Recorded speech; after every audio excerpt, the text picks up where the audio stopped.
Sobat Belajar, dengan Kak Mega di sini. Dan udah tahu nih ya, kalau sama Kak Mega kira-kira kita mau belajar mengenai apa sih?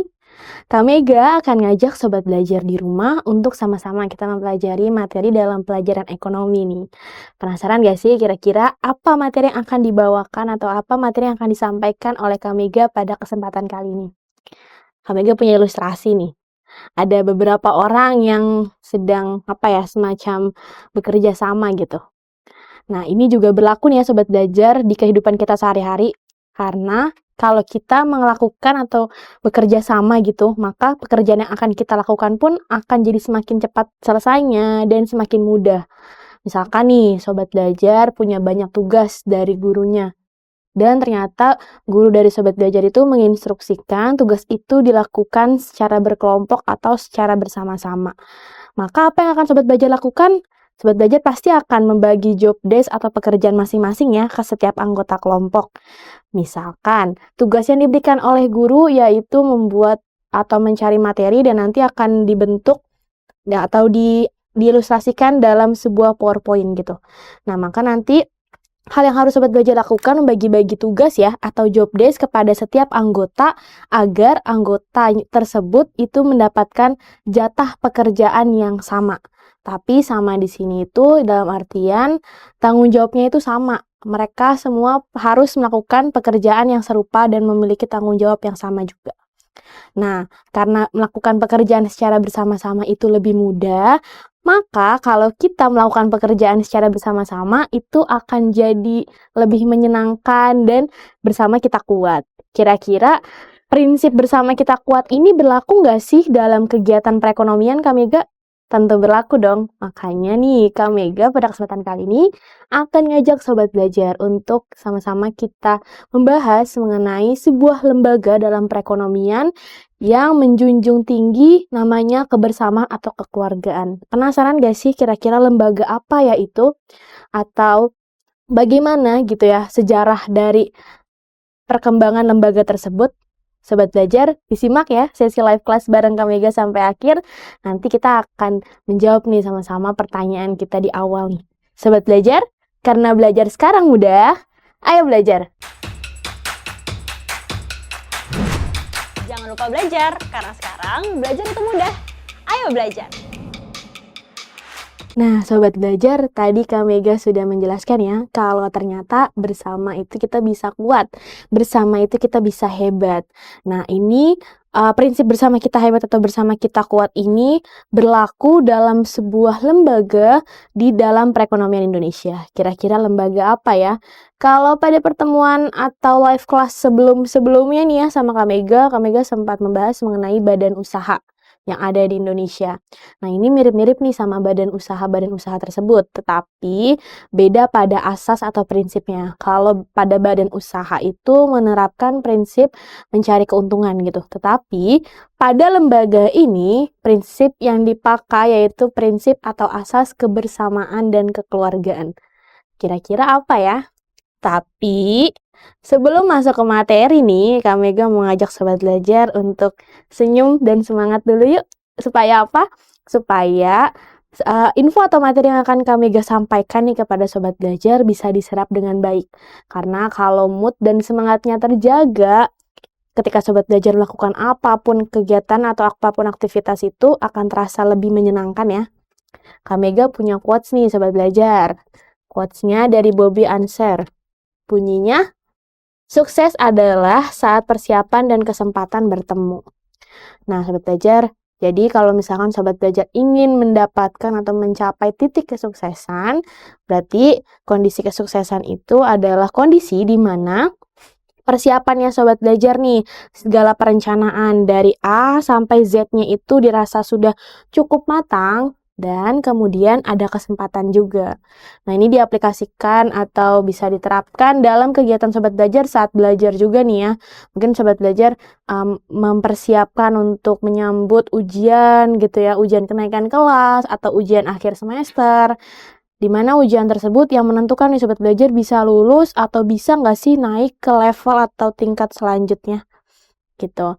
Nah, berarti Pertanyaannya atau apa yang harus Sobat Belajar lakukan adalah Sobat Belajar harus mempersiapkan segala sesuatunya itu secara matang dan secara teliti, dan berdoa juga jangan lupa agar kesempatan baik itu bisa datang kepada Sobat Belajar. Oke, selanjutnya Kak Mega akan menjelaskan nih kepada Sobat Belajar mengenai sejarah perkembangan koperasi. Jadi, bersama kita hebat dan bersama kita kuat itu berlaku pada sebuah badan atau sebuah lembaga dalam perekonomian di Indonesia yang namanya koperasi nih. Nah, Kak Mega akan menjelaskan bagaimana sih sejarah berdiri atau berkembangnya koperasi di Indonesia. Nah, ini ya Sobat Belajar. Koperasi pertama muncul di Eropa pada saat terjadinya revolusi industri nih. Pada saat revolusi industri ini kebanyakan para pemegang alat produksi berlaku serakah dengan memberikan upah yang kecil dan jam kerja yang panjang bagi para pekerjanya. Jadi pada waktu revolusi industri ini nih, pekerja tersebut dipaksa kerja rodi gitu. Jam kerjanya itu menjadi sangat tidak terbatas ya, misalkan jam kerja awalnya itu hanya 8 jam, tetapi saat terjadi revolusi industri ini, para pekerja-pekerja kasar atau buruh tersebut harus bekerja lebih ekstra, lebih dari 8 jam atau lebih dari jam kerja normal gitu. Nah, kemudian setelah para pekerja atau buruh tersebut sudah melakukan kewajibannya, nyatanya pemilik perusahaan tidak melakukan kewajibannya juga nih, atau tidak memberikan hak yang semestinya didapatkan oleh pekerja atau buruh tersebut. Maka dari itu, terciptanyalah koperasi. Itu digagas oleh beberapa orang nih ya Sobat Belajar. Nah, untuk lebih detailnya atau lebih lengkapnya, kira-kira siapa aja ya penggagas berdirinya koperasi ini? Nah, Kak Mega akan menjelaskan nih kepada Sobat Belajar sejarah perkoperasian di berbagai negara. Pertama ini di Inggris. Penggagas gerakan di Inggris yaitu Robert Owen dan William King. Tujuan utama dari penggagasan koperasi ini untuk apa sih? Gerakan buruh sejahtera. Karena si Robert Owen ini memiliki sebuah perusahaan gitu yang akhirnya perusahaan tersebut kan membutuhkan tenaga kerja buruh gitu ya. Nah, Robert Owen ini menginginkan agar tenaga kerja kasarnya nih atau buruh-buruhnya ini mendapatkan hak yang layak dan hak yang semestinya yang harus dia dapatkan ketika dia telah melakukan kewajibannya di perusahaan milik Robert Owen. Maka dari itu Robert Owen ini menggagas nih sebuah atau lembaga gitu ya yang dinamakan koperasi. Nah, William King juga sama nih. Dia mempunyai tujuannya yang mirip-mirip dengan Robert Owen, yaitu ingin menciptakan atau ingin agar buruh-buruh di sekitar tempat tinggalnya itu mendapatkan kesejahteraan dan hak-hak yang layak. Selanjutnya, kita beralih ke Prancis ya. Tadi di Inggris penggagasnya adalah Robert Owen dan William King. Di Prancis ini pencetus koperasi yaitu Charles Fourier. Karena adanya rasa tidak puas pada sistem kapitalis. Jadi Charles ini pada sistem kapitalis yang berlangsung di negara Perancis ini merasa tidak puas. Mengapa tidak puas? Karena para pemilik perusahaan ini tuh ingin mengambil sebanyak-banyaknya atau ingin memanfaatkan sebanyak-banyaknya sumber daya manusia pada tenaga kerja kasar atau buruhnya, tetapi tidak memberikan gitu ya hak-hak yang layak atau tidak melaksanakan kewajibannya sebagai pemilik perusahaan kepada para buruh-buruhnya. Nah, ini mirip ya, berarti tujuan dari Charles Fourier di Prancis, Robert Owen dan William King di Inggris. Intinya untuk mensejahterakan para buruh atau tenaga-tenaga kerja kasar. Nah, selanjutnya nih yang terakhir adalah di Indonesia, negara kita nih Sobat Belajar. Dimulai di Purwokerto tahun 1896. Nah, ini dibentuk sebuah bank yang bernama Hulp and Spear Bank, yaitu Bank Pertolongan dan Simpanan yang didirikan oleh siapa? Pak Raden Bapak R.A. Wirya Atmaja nih yang mendirikan bank tersebut di Purwokerto tahun 1896. Namanya juga Bank Pertolongan dan Simpanan. Nah, bank ini juga dikhususkan kepada para tenaga kerja kasar atau para buruh tersebut supaya para buruh-buruh tersebut nih ya bisa menyimpan sebagian besar hasil kerjanya di bank tersebut dan bisa memberikan bantuan juga nih bank tersebut kepada para buruh yang mendapatkan upah yang relatif kecil gitu. Ini sejarah perkoperasian di negara kita ya, di Indonesia. Jadi Sobat Belajar udah tahu nih kira-kira koperasi itu dicetuskan atau mulai berada di Indonesia itu tahun berapa sih? Tahun 1896, ternyata jauh sebelum Indonesia merdeka, atau ketika Indonesia masih dijajah nih sama negara Belanda. Nah, udah tahu nih ya Sobat Belajar bagaimana sejarah perkoperasian di berbagai negara dan di negara kita, Indonesia. Selanjutnya, biar lebih paham mengenai apa itu koperasi, Kak Mega akan menjelaskan pengertian dari koperasi.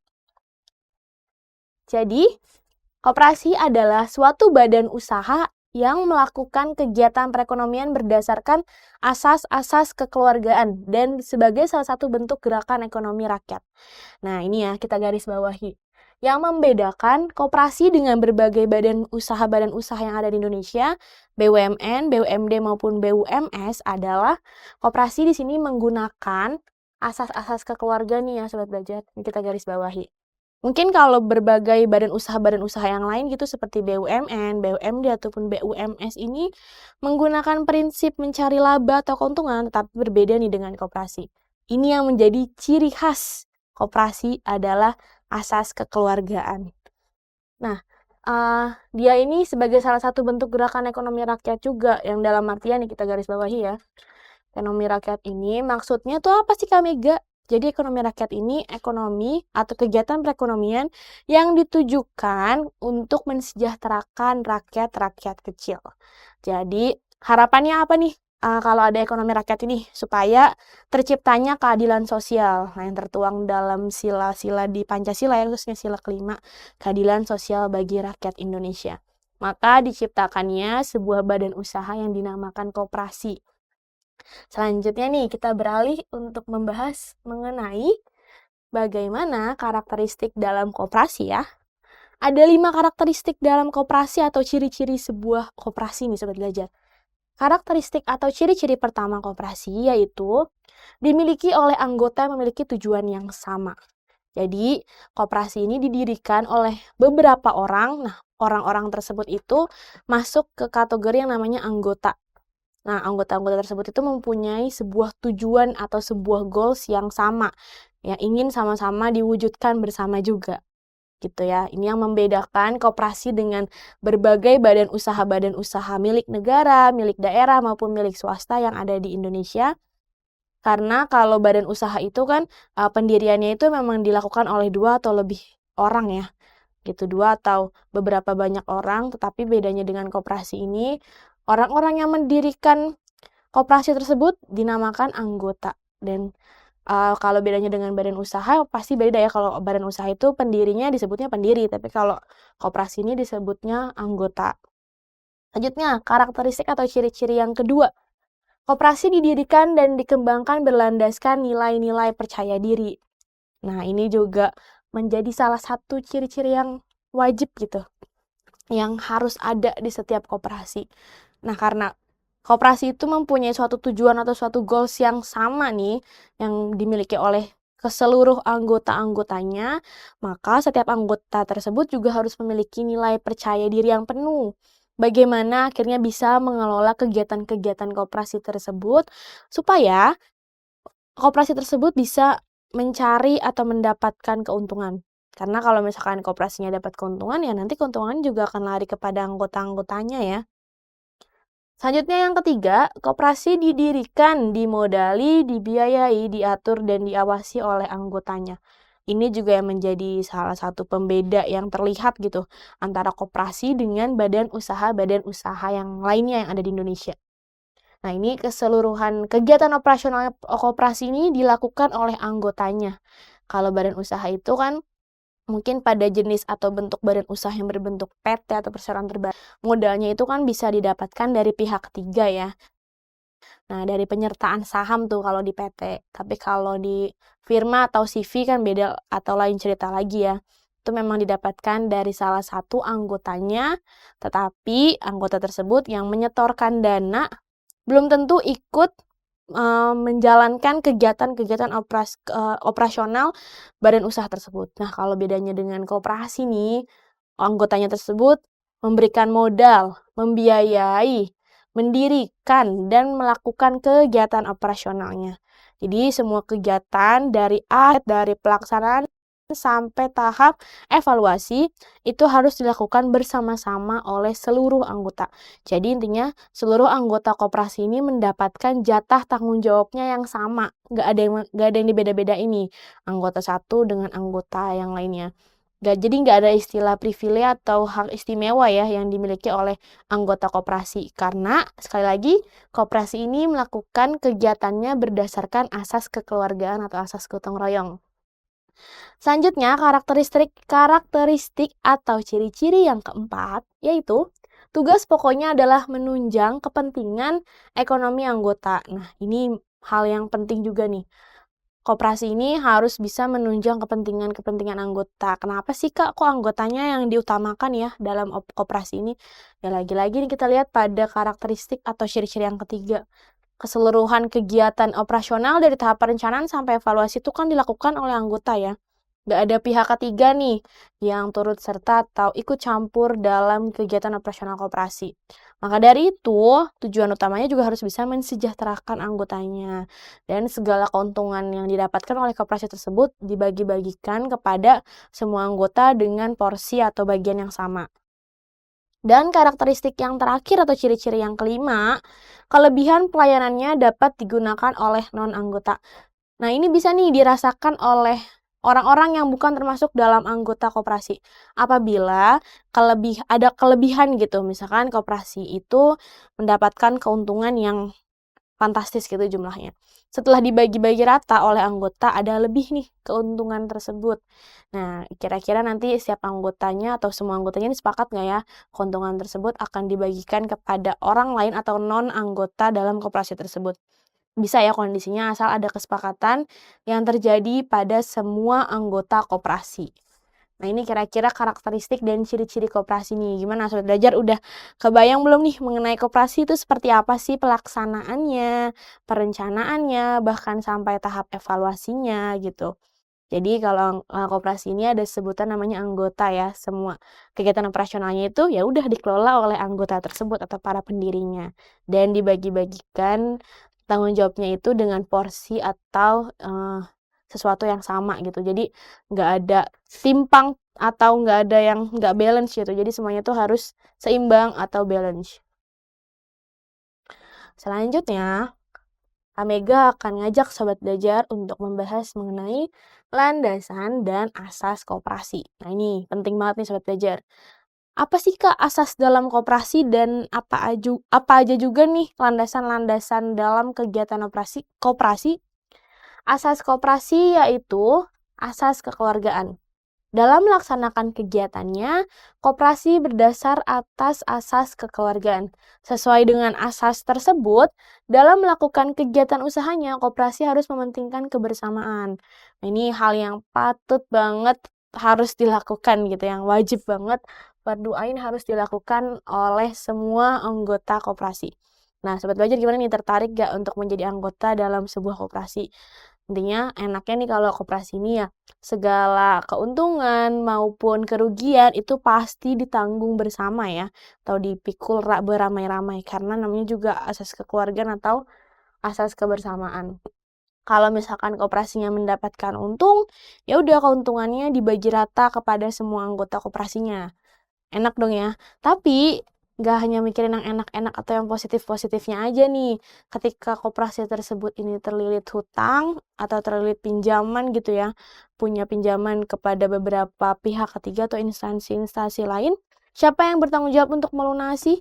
Ya anggota-anggota koperasi. Kalau misalkan cadangan kas dalam koperasi tersebut itu udah habis gitu. Jadi udah nggak ada cadangan kas untuk bisa membayar kewajiban koperasi tersebut kepada lembaga lain atau pihak ketiga. Ya udah akhirnya harus mencari atau berupaya ya anggota-anggotanya, semua anggota. Misalkan anggotanya ada 5, ya udah berarti kelima-lima anggotanya itu harus mencari jalan keluar atau apa ya, ibaratnya mencari cara gitu bagaimana koperasi tersebut tetap bisa berjalan meskipun banyak kewajiban atau banyak hutangnya.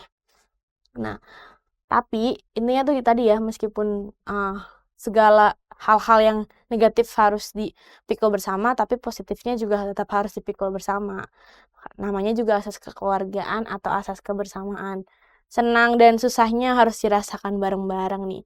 Kak Mega gimana kalau misalkan ada nih salah satu anggota koperasinya yang dirasa terlalu egois gitu, atau cuman pengen enaknya aja nih Kak, nggak bisa atau nggak mau menerima segala keterpurukan dalam kegiatan koperasi tersebut. Nah itu, kalau misalkan Sobat Belajar siap menjadi anggota koperasi, Sobat Belajar juga harus siap nih dengan segala kondisi yang akan terjadi pada koperasi Sobat Belajar. Kan nggak ada yang menjamin ya koperasi tersebut bisa berjalan sesuai rencana terus-terusan atau bisa mendapatkan keuntungan terus-terusan. Ada kalanya di mana koperasinya Sobat Belajar ini yang menerima atau merasakan yang namanya kegagalan gitu. Atau misalkan segala tujuannya ini tidak bisa terlaksana dengan baik, ya udah Sobat Belajar harus siap menerima dan menanggung segala resiko. Kan setiap keputusan itu pasti ada resikonya ya Sobat Belajar, ada plus minusnya. Sobat Belajar itu harus bisa mempertimbangkan nih kira-kira dari segala plus minusnya atau dari segala kelebihan dan kekurangannya ini, mana yang condong memberikan banyak manfaat untuk Sobat Belajar. Nah itu, jadi kalau misalkan Sobat Belajar mau jadi anggota koperasi, jawabannya harus siap menerima segala resiko dan harus mau juga nih untuk bisa bertanggung jawab untuk memikul segala sesuatunya ini bersama-sama dengan para anggota yang lainnya. Jadi anggota koperasi ini nggak boleh ada rasa egois gitu ya, atau misalkan anggota koperasi ini cuman pengen yang senang-senangnya aja nih Kak, tapi ketika koperasi tersebut sedang dalam keadaan terpuruk, ya anggotanya malah nggak mau bertanggung jawab ataupun hilang. Itu nggak boleh ya, karena asasnya adalah kekeluargaan dan asas kebersamaan. Selanjutnya, ini sudah kami terangkan atau jelaskan kepada Sobat Belajar mengenai asas penting dalam koperasi. Nah, di sini ada landasannya juga nih Sobat Belajar. Ada 4 landasan dalam kegiatan koperasi. Landasan ideal, landasan struktural, landasan mental, dan landasan operasional. Kita lihat yuk landasan ideal dari koperasi itu apa sih? Landasan ideal dari koperasi ini yaitu Pancasila. Karena koperasi ini kan merupakan sebuah badan usaha untuk bisa mencapai perekonomian rakyat Indonesia secara maju. Ini erat kaitannya juga ya sama perekonomian rakyat. Perekonomian rakyat juga tertuang dalam sila di Pancasila nih. Sila keberapa coba Sobat Belajar? Nah, makanya landasan ideal dari koperasi atau kegiatan koperasi mengacu kepada sila-sila dalam Pancasila. Mungkin Kak Mega udah sering banget ya terangin kepada Sobat Belajar bahwa sila-sila dalam Pancasila ini merupakan segala cita-cita atau tujuan yang diimpikan oleh para pendiri bangsa Indonesia puluhan atau bahkan ratusan tahun yang lalu gitu, agar bangsa Indonesia bisa lebih maju untuk bisa mewujudkan keadilan sosial dan perekonomian rakyat yang merata dari Sabang sampai Merauke gitu. Makanya segala kegiatan atau usaha-usaha koperasi ini harus berlandaskan kepada sila-sila Pancasila. Kelima-lima silanya itu ya, sila 1 sampai sila 5, nggak boleh ada yang kelewatan nih. Selanjutnya, kalau landasan idealnya Pancasila, landasan strukturalnya apa Kak? Landasan struktural koperasi yaitu pasal 33 ayat 1 Undang-Undang Dasar 1945. Bunyinya, perekonomian disusun sebagai usaha bersama berdasar atas asas kekeluargaan. Nah, ini yang merupakan salah satu pedoman atau kunci gitu ya terhadap struktural koperasi. Jadi, setiap struktur yang ada di koperasi ini harus berlandaskan pada pasal 33 ayat 1 nih, UUD 1945. Karena dia ini pakai asas kekeluargaan, sebenarnya untuk pasal 33 ayat 1 ini nggak langsung mengacu atau mengatur tentang perkoperasian di Indonesia ya, tetapi karena di sini itu dia menerangkan, atau ini kami garis bawahi ya, dia menerangkan pada asas kekeluargaan. Nah, sebenarnya di sini nggak menjelaskan mengenai koperasi secara langsung, tapi di sini tersirat nih Sobat Belajar. Karena dijelaskan perekonomian itu harus susun berdasarkan asas kekeluargaan, maka pasal 33 ayat 1 UUD 1945 ini ditetapkan menjadi landasan struktural koperasi. Koperasi itu kan dijalankan berdasarkan asas kekeluargaan. Makanya pasal tersebut dijadikan sebagai landasan struktural. Udah paham ya Sobat Belajar ya, landasan struktural koperasi itu bunyinya seperti apa sih? Nah nih, selanjutnya adalah landasan mental. Koperasi memiliki landasan mental berupa kesetiakawanan dan kesadaran pribadi. Nah, ini landasan mental pada Pancasila juga nih berlaku pada landasan mental koperasi. Karena segala kegiatan atau untung ataupun ruginya koperasi ini harus dipikul bersama-sama. Maka dari itu, setiap anggotanya ini harus punya sikap atau harus punya mental yaitu setia kawan dan kesadaran pribadi. Kesadaran pribadinya ini maksudnya apa Kak Mega? Kesadaran pribadi untuk bersama-sama mewujudkan tujuan utama koperasi atau kesadaran pribadi memikul segala tanggung jawab koperasi ini secara bersama-sama juga. Karena kalau misalkan setiap anggotanya tuh nggak sadar akan hak dan kewajibannya, ya udah segala kegiatan koperasi ini pun nggak bisa berjalan sesuai rencana ataupun koperasi ini nggak bisa mencapai tujuan utamanya. Jadi setiap anggotanya itu harus sadar ya atas tugasnya, wewenangnya, tanggung jawabnya, dan hak-hak yang harus atau bisa dia peroleh gitu. Nah, kesadaran pribadi ini juga harus diseimbangkan dengan nilai kesetiakawanan. Namanya juga asas kekeluargaan atau asas kebersamaan. Harus ada rasa setia kawan, harus ada rasa percaya sama teman-temannya gitu, percaya dengan anggota-anggota lainnya, dan mau untuk bisa bersusah payah atau ya istilahnya melakukan atau menanggung beban bersama-sama. Jadi susah senang dipikul bersama-sama gitu. Selanjutnya adalah landasan operasional. Nah, ini landasan yang akhirnya menjadi pedoman kegiatan operasional dalam koperasi nih. Ada dua Sobat Belajar, Undang-Undang Nomor 25 Tahun 1992 tentang pokok-pokok perkoperasian dan ADART-nya nih atau Anggaran Dasar dan Anggaran Rumah Tangga Koperasi. Karena setiap lembaga itu pasti ada AD dan ART-nya nih ya Sobat Belajar. Oke, selanjutnya yang terakhir Kak Mega mau ngajak Sobat Belajar untuk kuis yuk. Ada soal yang pertama nih, atau soal nomor 1. Siapa sih kira-kira Bapak Koperasi Indonesia? Apakah Insinyur Soekarno, Muhammad Hatta, Cipto Mangunkusumo, atau R.A. Wiratmaja dan Yusuf Kala? Jawabannya adalah Muhammad Hatta ya. Nah itu, jadi Sobat Belajar udah tahu nih siapa Bapak Koperasi di Indonesia. Bagaimana Sobat Belajar mengenai materi koperasi pada kesempatan kali ini yang sudah kami jelaskan kepada Sobat Belajar? Tertarik kan ya untuk bisa menjadi salah satu anggota koperasi atau bahkan mendalami ilmu-ilmu koperasi? Sobat Belajar, karena belajar sekarang mudah, ayo belajar! Jangan lupa belajar, karena sekarang belajar itu mudah. Ayo belajar!